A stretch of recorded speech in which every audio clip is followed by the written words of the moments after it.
की तौफीक नसीब फरमाए। मेरे भाई बहुत सारे गुजारिश करके रखें कि कुछ ना कुछ कलाम आज सुना दिया जाए, लेकिन वक्त भी बहुत ज़्यादा हो गया है। क्या ख्याल है, इख्तिताम किया जाए या दो चार कलाम एक अशार पढ़ ली जाए? मैंने सोचा हुआ था कि शुक्राने मुर्शिद में कुछ सूफी साहब का कुछ अशार पढ़ लिया जाए। बाबा अक्सर बड़े हुक्म देकर सुना करते थे, तो मैंने सोचा कि आज उसे चंद अशार अदा कर ली जाए ताकि मुर्शिद का शुक्राना भी अदा हो जाए। सूफी साहब ने बड़ा ही खूब शुक्राना लिखा है, सब मिलकर पढ़ते हैं। कई बार हमने सुना है, लेकिन लज़्ज़त ही ऐसी है, हर बार ताज़ा महसूस होता है, और आज तो इंतहाई ताज़ा महसूस होता है। दूसरी पढ़ लें।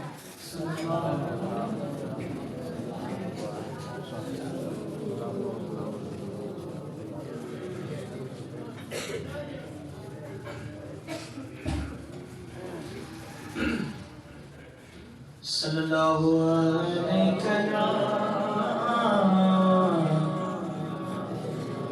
या रसूल अल्लाह वसल्लम अलैका या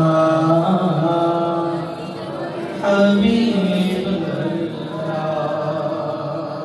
सल्लल्लाहु अलैका या रसूल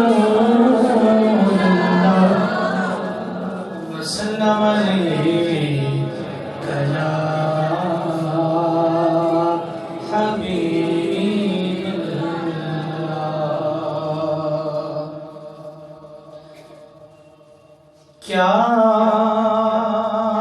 कहूँ कैसी हुई मुझ पर इनायत पीर की। सब मिलकर पढ़े, सब पर इनायत हुई है ना, कोई मारूम तो नहीं है, मारूम तो नहीं है ना कोई, सब मिलकर पढ़े। क्या कहूँ कैसी हुई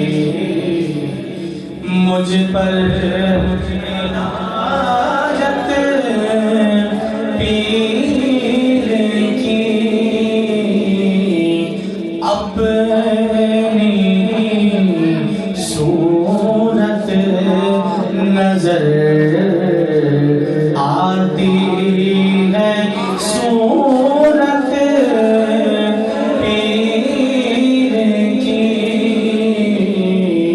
अपनी सूरत नजर आती है, सूरत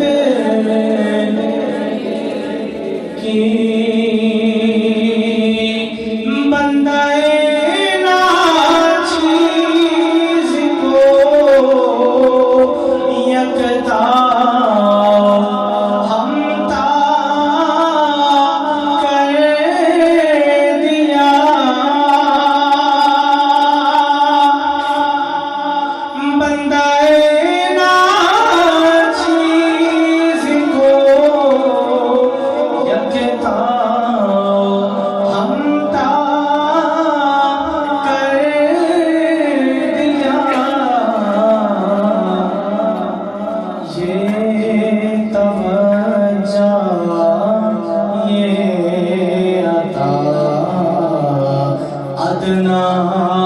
करामत पीर की। हमारी तो कोई हैसियत ही नहीं थी, और बिलखुसूस अगर मैं कहूँ ना तो मुझे तो कोई मेरे नाम से जानते ही नहीं। आप यकीन करें, क्लिनिक में बैठ जाऊँ तो लोग डॉक्टर साहब का बेटा कहते हैं, यहाँ आकर बैठ जाऊँ तो हजरत साहब का बेटा कहते हैं, मस्जिद की तरफ चले जाऊँ तो इमाम साहब का बेटा कहते हैं। मेरी अपनी कोई पहचान आज तक बनी नहीं, वैसे भी मुरीद की अपनी कोई पहचान नहीं होती। जो पहचान होती है वो मुर्शिद ही से होती है। तो बंदाए नाचीज़ को यकता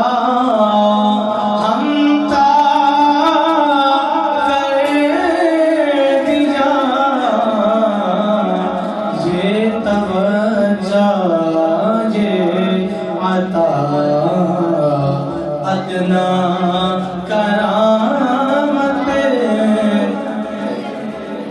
की ये तवज्जो ये अता अदना करामत।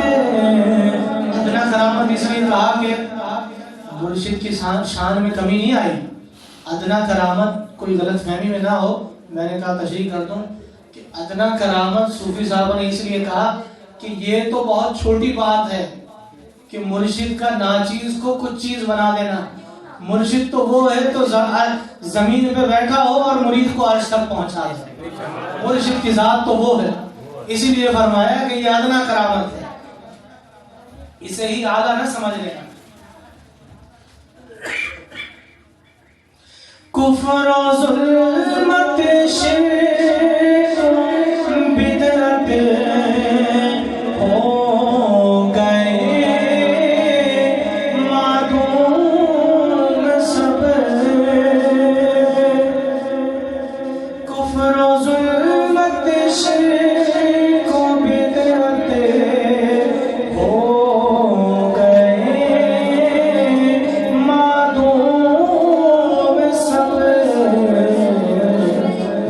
से कायम हो गई है दिल में सूरत पीर की। जब से कायम हो गई है दिल में सूरत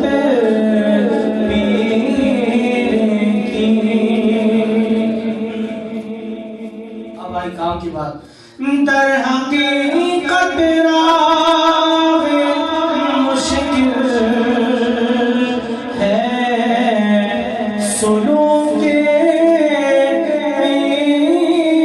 इश्क का। दर हकीकत राह मुश्किल है सुलूके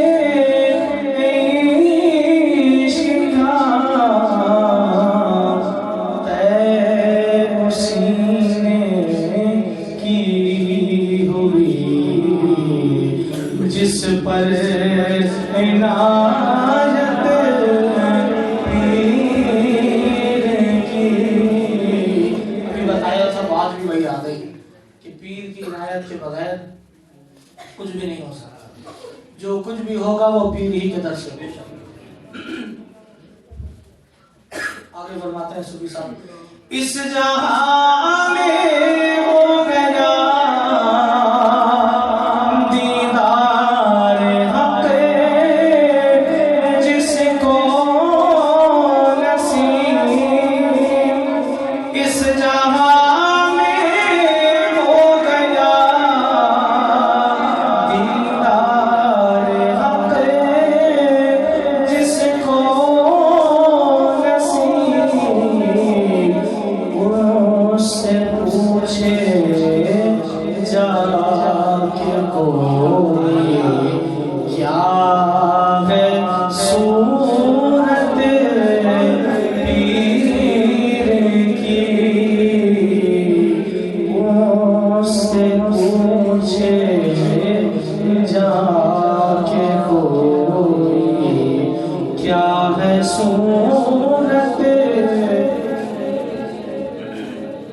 कुतुब है कोई कोई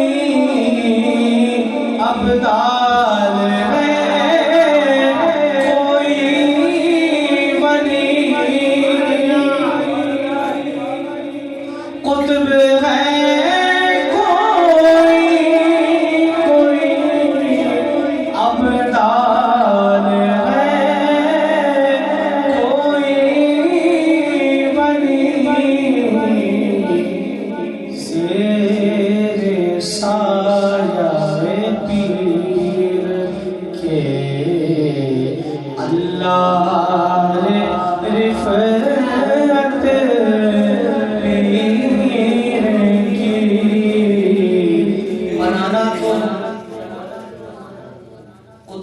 खुदा बनाएगा, अब्दाल भी रबी बनाएगा, औताद, गौस, नुजबा, नुकबा, सुलहा, जितने भी औलिया की 14 किस्में हैं, वो वक्त नहीं है इतनी तफसील बयान करूं। सूफी साहब फरमाते हैं रिफात तो रब की तरफ से ही आएगी। रिफात यानी बुलंदी, मकाम की बुलंदी तो रब की तरफ से ही आएगी, लेकिन जेरे साया पीर आएगी। पीर का जेरे साया नहीं होगा तो वो रिफत और बुलंदी नहीं आ सकेगी।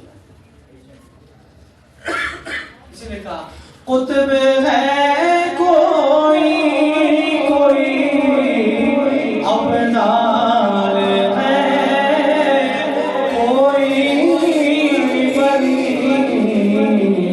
जेरे साया पीर के अल्लाह रे रिफत पीर की क्या कहूँ कैसी हुई मुझ पर इनायत पीर की। जैसे था मेराज की शब आना, मेराज की शब भी आई रही, बाद में मेराज की आई गई, तो समझ रहे हैं कि क्या है। जैसे था मेराज की शब आना जाना आन में, वैसे ही मुश्किल कुशाई है करामत पीर की। वैसे ही मुश्किल कुशाई है करामत पीर की। ये सब कुछ अता कैसे होगा? सूफी साहब ने आखिर में ये भी बयान कर दी। शौक है कर हक परस्ती का तो सुन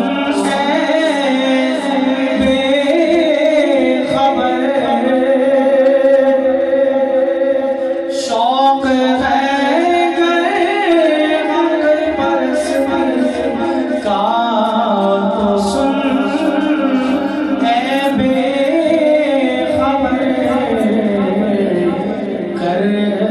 परस्तिश साथ मौला देख सूरत पीर की। कर परस्तिश साथ मौला देख सूरत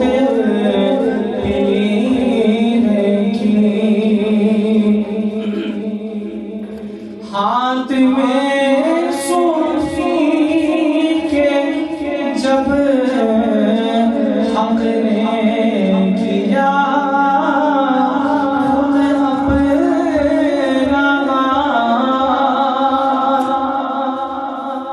हाथ में सूफी के जब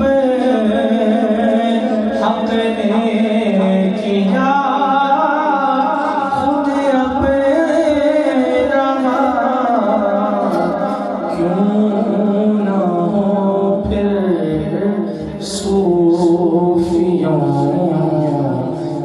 रंगो सूरत पीर की